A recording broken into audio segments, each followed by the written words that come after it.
Today, we're going to have a conversation that might change your entire approach to marriage. Now, I've been watching our community struggle with marriage for years, over 2 decades, in fact. And you know what breaks my heart the most? I see brilliant, God-fearing women who've spent years perfecting their careers, their education, and their external achievements. But they have never been taught the internal qualities that make for a successful Islamic marriage. We're preparing for everything in life with such intentionality. We study for degrees, train for careers, we plan financial goals. But marriage, we just assume we're going to get married after uni, or love will be enough. And we assume if we're both Muslim and we care about each other, everything will work out. That's not how Allah subhanahu wa ta'ala designed marriage to work. That's just not. Now, today I'm going to share with you the 5 essential qualities every Muslim woman must have and must cultivate before you say I do. Now, these are not just my opinions. These are principally rooted by the Quran and Sunnah, tested by time, and proven in the lives of successful Muslim women that we've seen in their marriage. So grab your notebook, settle in, and let's dive into this together, because your future marriage depends on the work we do today. Let's go.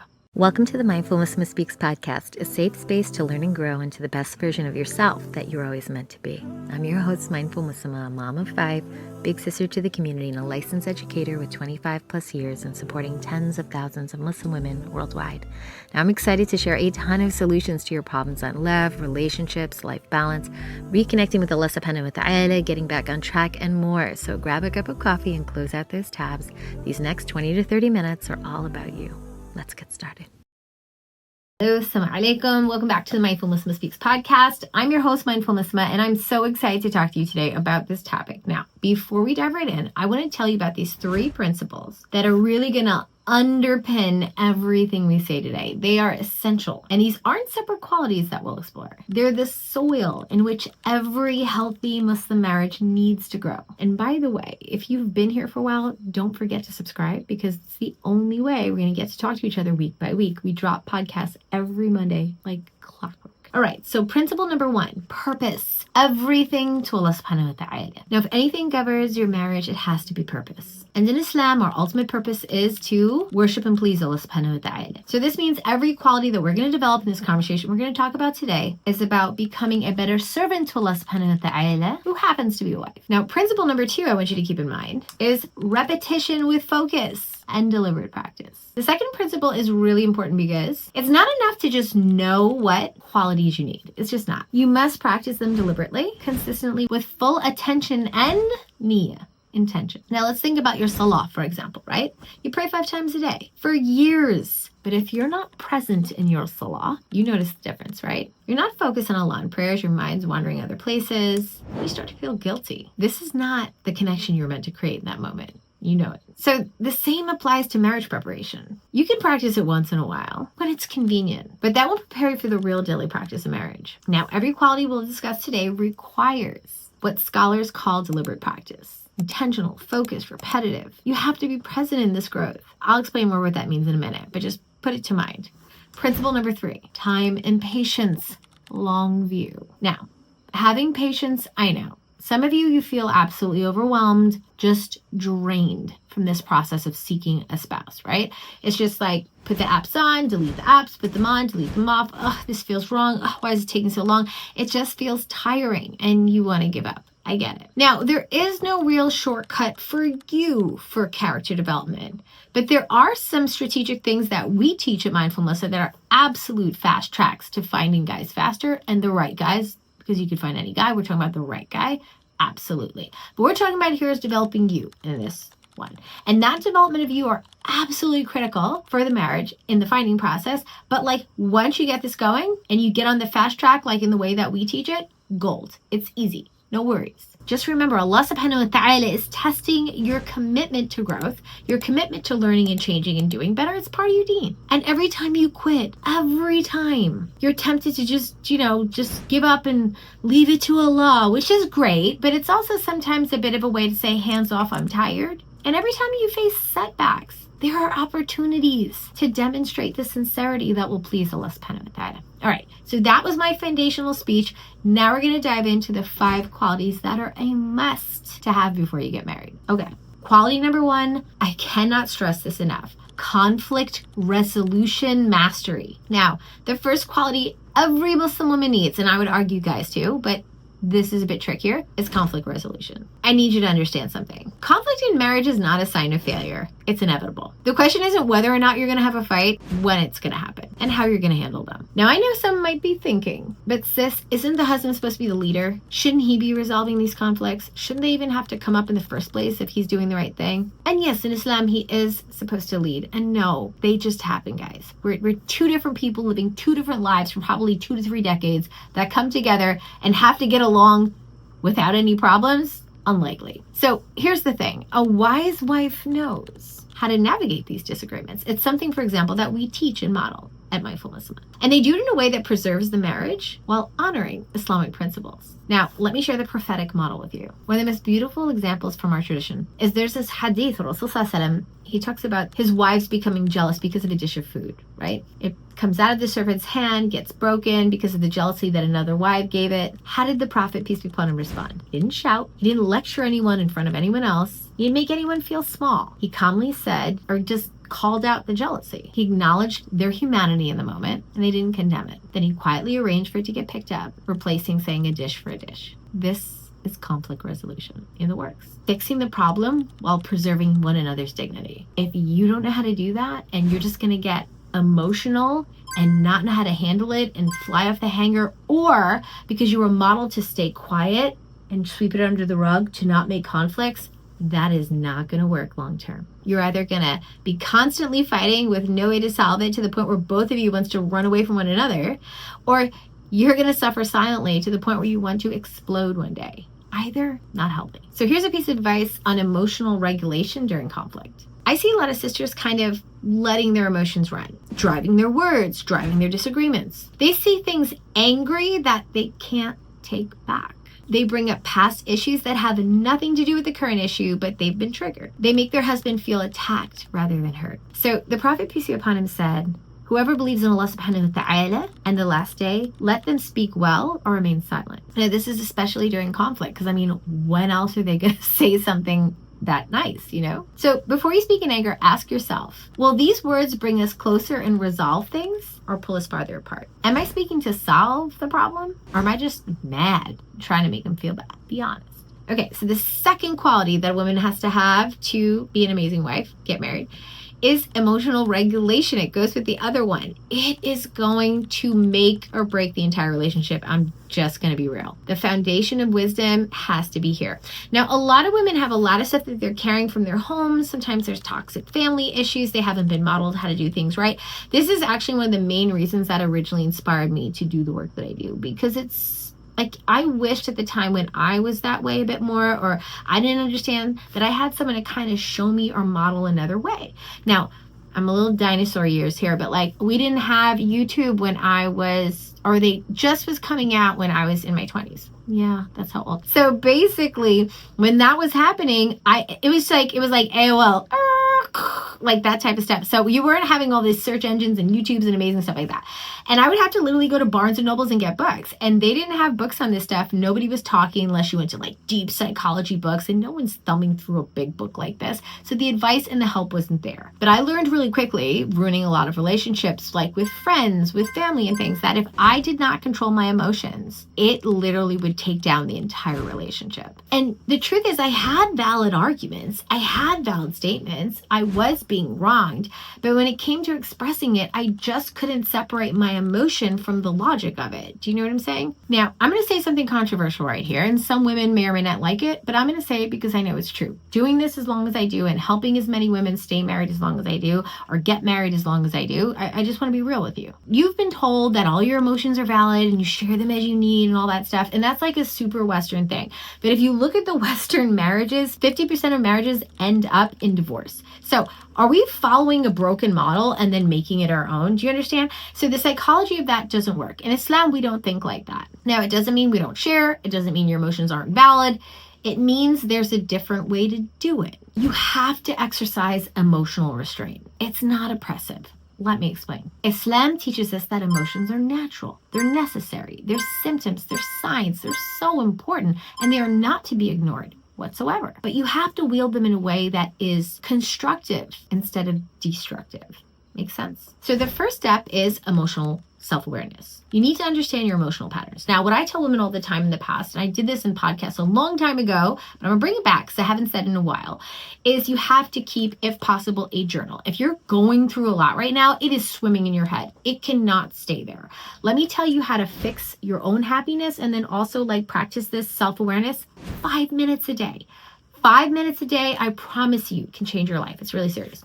So in the morning when I first wake up, what I do is I have this journal next to me, especially if I'm going through things. Now, caveat, you don't have to do this forever. You do this as long as you need to be able to get into a rhythm of it. And then you can put it to the side. You can come back when you need it again.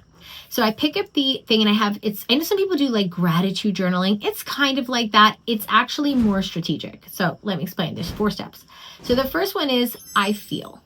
You wake up in the morning and you might feel the day. I do not want to face the day. For me, it used to be the commute. Oh my gosh, I have to wake the kids. Then I have to dress them. Then I have to drop them to the school. Then I have to go to the work or I have to grab the bags. It just felt like I did not want to even get up to deal with this. Why can't I just get up and go like a guy? It's so easy. And for me as a woman and a mother, it was just daunting. So I started to do this and it literally changed my entire mood towards my life. So whether you're married or unmarried, whatever you're going through, this is key. So I open the book and I say, I feel. So here's the tip on some things I would write. I feel so tired right now. I do not want to get in the car and drive. I can't believe that. And I mean, I might sound ungrateful as I'm doing it, but I needed to get that stuff out. I needed to vent so it didn't sit on me the rest of the day and carry it into every conversation and perspective I had. Make sense?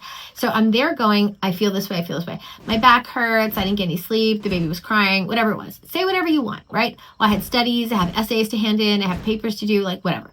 You say it all, I feel, I feel, I feel. That's the first prompt, I feel. The next one is, however, I'm grateful for. So that's where you pivot to the positive. So you allow yourself to feel those feelings and then you pivot to, but Allah subhanahu wa ta'ala. And this is the beautiful part, but I'm grateful for. Now, let me tell you what's going to happen. The first time you do this, it's going to be I'm going to say some cheesy stuff I'm thankful for my food in my house. And I feel like I'm doing something I would do when I was in primary. But at the end of the day, the truth is, once you do it more, you're going to start to get more real. For example, and I'm saying this from the perspective of a married woman, but if you're single, bear with me. It's the same type of thing. I was having 2 kids and one of them would be really, really challenging to the point of just draining me.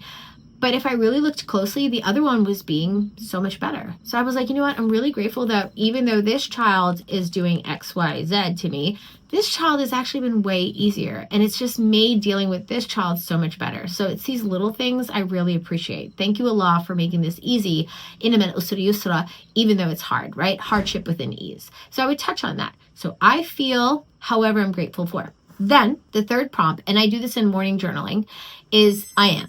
Now, I would say I am because they have this thing in modern times now. Everybody says, fake it till you make it. So it's kind of like that, but not really. There's something in psychology that mentions affirmations, not those cheesy affirmations where you give credit to the world and not to Allah subhanahu wa ta'ala. That's not what I mean. We don't do that. What I mean is what you focus on is what you'll feel. So if I also convince myself that I'm a certain way and your body doesn't know the difference between reality and not, if I tell myself, hey, I am strong. I am strong. And I'm telling myself over and over, and I do that every day, your body's going to stand up a bit differently, right? So at the end of the day, if I keep telling myself, I am fat, I am slow, I am stupid, right? And I'm doing that, my posture is going to be really desperate and just depressed. And I'm telling you, the brain follows suit. So here in this part of the morning journaling, again, just couple 1-2 lines. I am a strong woman who can work through whatever she's got. Allah is on my side. I am, having the ability to do this. Write the person you know you can be deep inside, or you want to be that you're not yet, but with Allah's power you can be. Okay. Last one, and this is another powerful thing they do in psychology, which is called visualization. You need to physically see yourself in the best of states. They use this actually with basketball players. They tell them when you go to shoot the basket, imagine it's already going in the hoop as you're doing it. It's just your body will naturally follow suit. So here's the thing. Back when I was a mom and I was struggling with the small kids, I would say, I was like, my kids would be like, give me trouble, even like at 8 a.m. and I was dreading. So I was like, I see myself walking in the kitchen. I'm smiling. My child's smiling. We hug and embrace. I kiss them. I say, you're going to have a great day. And they're like, I love you, mommy. And then we sit down and we eat nicely and we go out. And I do that because I'm building this positive energy before I step out my bedroom even. So here I am. I allowed myself to vent it all out with I feel. I then addressed that, okay, let it out, validated that. Let's move to Allah subhanahu wa ta'ala. And, however I'm grateful for. I stated what I want to be or I know I will be with Allah's help. I am. And then I moved to I see. I see myself like this. I see like executing the I am, right? If I'm strong, me doing it. If I'm, empathetic, me doing it in action. Does that make sense? I did that and I challenge you to do that for just 5 days. And then look back at your entries. You will see patterns. And in those patterns are the answers to how to fix your emotional regulation. I promise. And if you don't know how to do that, you're struggling, we have free 15-minute calls. You're more than welcome to go below and check them out. But I want you to know this stuff works. And if you have any question about it, you could always ask for help. And if you want that and more resources we have, website www.mindful-muslimah.com. All right. So once you have awareness of that type of stuff and you have those answers inside those patterns, when you go to turn to him, you're going to start to be more noticing what you're going through, pinpoint the things that are causing triggers, and then be able to really, really address them more. But you have to have that level of self-awareness first. Okay. Quality number 3, clear communication, the bridge of understanding. So the third quality is absolutely clear communication. I just need to be honest with you. Many marriages fail not because the couple doesn't love each other, but because they never learned how to communicate that love or disapproval effectively. You know what I hear from brothers all the time? I don't understand what she wants from me. I'm already doing this, and this. She says she's fine, but she's not clearly fine. She gives me hints, but I'm not a mind reader, right? And from sisters I hear, he should know what I need. If he loved me, he would know, or he would try, or he would ask, right? If I have to tell him, it's not attractive to me if I have to tell him how to love me or what to do. It doesn't count. Why doesn't he pick up my signals? It's so obvious, right? So you can hear with these two conversations, these people are not communicating right. This is not the Islamic model of communication, by the way. This is something else. Islam values clarity, honesty, directness, all delivered with wisdom and kindness. The Prophet, peace be upon him, was known for his clear response. He had very high intellectual, emotional intelligence, alayhi salatu salam. He didn't speak excessively, but when he spoke, his words had weight. They had meaning. So clear communication means you speak with respect and kindness, but you actually say it. I know some of our cultures, again, tell us to hold stuff back. That's not what we're doing here. We're doing something else. Don't expect your husband to read between the lines. It's not what guys do. It doesn't mean he doesn't love you. It means he just doesn't get it, because he's not wired that way. You don't punish him for not understanding. If you need more help with the house, say, I'm feeling overwhelmed. I'm struggling to manage everything on my own. Can we discuss how to share some of this? I just need us to find a way to do this better. Do you see? If you're feeling disconnected, you can say, I miss feeling close to you. Can we set aside some time this week just to reconnect? Or what do you think about if we go here or do that? If he said something that hurt your feelings, say, when you said X, it made me feel Y. Fill in the blank. I don't think you meant to hurt me, but I just wanted to know how much it affected me. Do you see that? He's going to listen. Now, the other art of communication is you listening without jumping in, defending yourself, correcting him, redirecting him. If you see him acting a certain way, tell me I see you're really angry right now, but I don't understand so much why. Could you help me understand? Tell me more about why this is so important to you. Sometimes the issue isn't actually what you're arguing about. It's the way you're arguing. It's the underlying needs that aren't being met. Clear communication helps you get the real issue instead of fighting about surface problems. All right, quality number 4, financial wisdom. The foundation of security. Now, we all know the economic times right now are pretty dire, right? And this is where I see so many Muslim couples completely miss the mark. Unprepared for marriage. Now, I know some of you might be thinking, but isn't the husband supposed to just provide? Why do I need to worry about this? And yes, in Islam, the husband does provide. 100%, not 50-50, all that stuff. 100%, absolutely. But that doesn't mean you should be financially illiterate or irresponsible, right? You're going to be managing the home, the groceries, how you guys spend and do things for the kids for school. First, you need to understand basic financial concepts. What's the difference between real needs and real wants? Let's get clear between you and him. How does budgeting work? What does it mean to live within your means? I know that's hard for some of you who have lived single and just done your thing after a while, but now you're sharing money in a way, you know? How do you save for future goals? What are the Islamic principles around money management? I've seen marriages absolutely destroyed because the wife doesn't know how to manage the money and the husband puts it on her even though he brings it home. Like, I bring it home, I hand it to you. Where did it go? Why was it mismanaged? Even if your husband's the primary breadwinner, you're partners in this marriage. That means you should understand your family's financial situation. And believe me, he'll appreciate it. I had a sister tell me my husband handles all the finances. And I was happy to let him, but then he passed away suddenly. And she had no idea where the accounts were, how he did things, what their debts were, how he managed the children's financial needs. And she realized really quickly that she had been irresponsible by staying completely ignorant of the financial situation.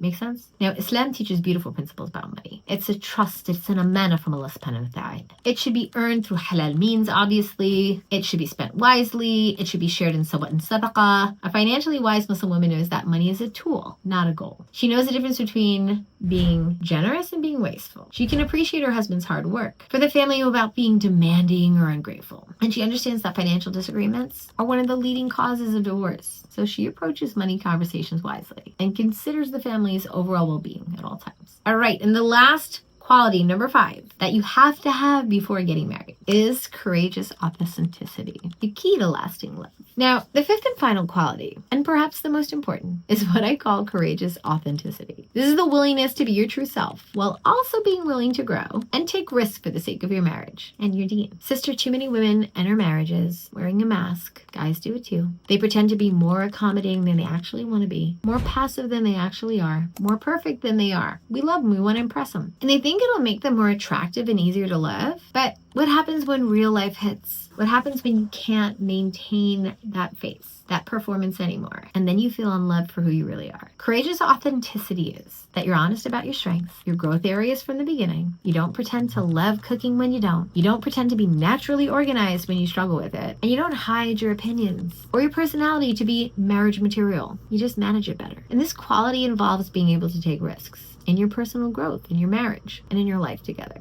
Maybe it means having difficult conversations more often than you want, but they need to be had. Maybe it means supporting your husband's entrepreneurial dreams, even when it feels scary. Maybe it means moving to a new place for the sake of opportunity. Maybe it means standing up for your values, even when it's uncomfortable. Too many women play it safe in marriage. They never want to rock the boat, never challenge anything. It's what they've been modeled. But did that model work for your mom, your aunt, your cousins?